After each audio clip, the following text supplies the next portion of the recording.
ನಮಸ್ಕಾರ, ನೀವು ನೋಡ್ತಿದ್ದೀರಾ ಸ್ಪೀಡ್ ನ್ಯೂಸ್ ಕನ್ನಡ. ನಾನು ಪ್ರಿಯಾ ಸೋಮೇಶ್. ತುಮಕೂರು, ಚಿತ್ರದುರ್ಗ, ದಾವಣಗೆರೆ ನೇರ ರೈಲು ಮಾರ್ಗದ ಬಗ್ಗೆ ಸಚಿವ ಸೋಮಣ್ಣ ಬಿಗ್ ಅಪ್ಡೇಟ್ ಅನ್ನ ಕೊಟ್ಟಿದ್ದಾರೆ.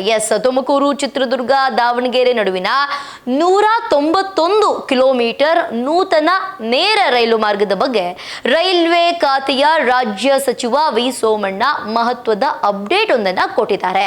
ಯೋಜನೆಯ ಸಂಬಂಧ ಹಿರಿಯ ಅಧಿಕಾರಿಗಳ ಜೊತೆ ಉನ್ನತ ಮಟ್ಟದ ಸಭೆಯನ್ನು ನಡೆಸಿದ ಬಳಿಕ ಅವರು ಮಾಹಿತಿಯನ್ನ ನೀಡಿದ್ದಾರೆ. ಈಗಾಗಲೇ 92% ಭೂಸ್ವಾಧೀನ ಮುಗಿದಿದೆ ಎಂದು ಸಚಿವರು ಹೇಳಿದ್ದು, ರೈಲ್ವೆ ಸಂಚಾರ ಯಾವಾಗ ಶುರುವಾಗಲಿದೆ ಎಂಬುದನ್ನು ಕೂಡ ತಿಳಿಸಿದ್ದಾರೆ. ರಾಜ್ಯದ ಅತ್ಯಂತ ಪ್ರಮುಖ ಹಾಗೂ ಬಹುನಿರೀಕ್ಷಿತ ರೈಲ್ವೆ ಯೋಜನೆಗಳಲ್ಲೊಂದಾದ ತುಮಕೂರು, ಚಿತ್ರದುರ್ಗ, ದಾವಣಗೆರೆ ನೇರ ರೈಲು ಮಾರ್ಗ ನಿರ್ಮಾಣ ಕಾರ್ಯಕ್ಕೆ ಕೊನೆಗೂ ವೇಗ ಸಿಕ್ಕಿದೆ. ಈ ಮಹತ್ವದ ಯೋಜನೆ 2028ರ ಫೆಬ್ರವರಿ ವೇಳೆಗೆ ಸಂಪೂರ್ಣವಾಗಿ ಮುಕ್ತಾಯಗೊಂಡು ಸಾರ್ವಜನಿಕ ಸಂಚಾರಕ್ಕೆ ಮುಕ್ತವಾಗಲಿದೆ ಎಂದು ರೈಲ್ವೆ ಖಾತೆಯ ರಾಜ್ಯ ಸಚಿವ ವಿ ಸೋಮಣ್ಣ ತಿಳಿಸಿದ್ದಾರೆ.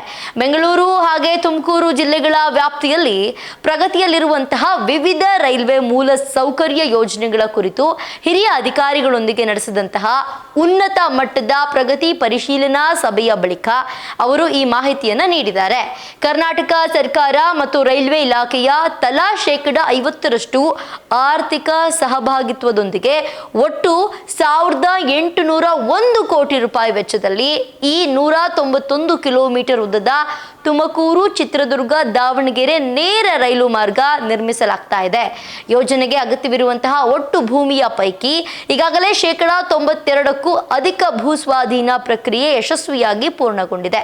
ಈ ಮಾರ್ಗದ ಊರು, ಕೆರೆ, ತಿಮ್ಮರಾಜನಹಳ್ಳಿ ನಡುವಿನ 13.31 ಕಿಲೋಮೀಟರ್ ಉದ್ದದ ಮೊದಲ ಹಂತದ ಕಾಮಗಾರಿ ಸಂಪೂರ್ಣವಾಗಿ ಮುಕ್ತಾಯಗೊಂಡಿದೆ, ಲೋಕಾರ್ಪಣೆಗೆ ಸಿದ್ಧವಾಗಿದೆ ಅಂತ ಹೇಳ್ಬಿಟ್ಟು ಸಚಿವರು ತಿಳಿಸಿದ್ದಾರೆ. ಅದರ ಜೊತೆಗೆ ಸಾರ್ವಜನಿಕರ ಸುಗಮ ಸಂಚಾರಕ್ಕಾಗಿ ಬರೋಬ್ಬರಿ 32ರ ರಸ್ತೆ ಮೇಲ್ಸೇತುವೆ ಮತ್ತು ಕೆಳ ಸೇತುವೆಯ ಕಾಮಗಾರಿಗಳನ್ನ ಕೈಗೆತ್ತಿಕೊಳ್ಳಲಾಗಿದೆ.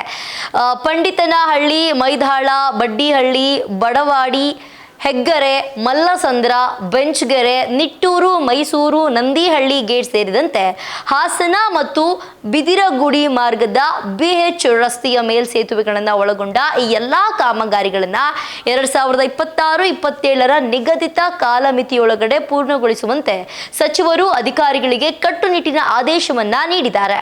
ಇದಾಗಿತ್ತು ಇವತ್ತಿನ ವಿಶೇಷ. ನೋಡ್ತಾ ಇರಿ ಸ್ಪೀಡ್ ನ್ಯೂಸ್ ಕನ್ನಡ. ಸುದ್ದಿ ನಿಮ್ಮದು, ವೇಗ ನಮ್ಮದು.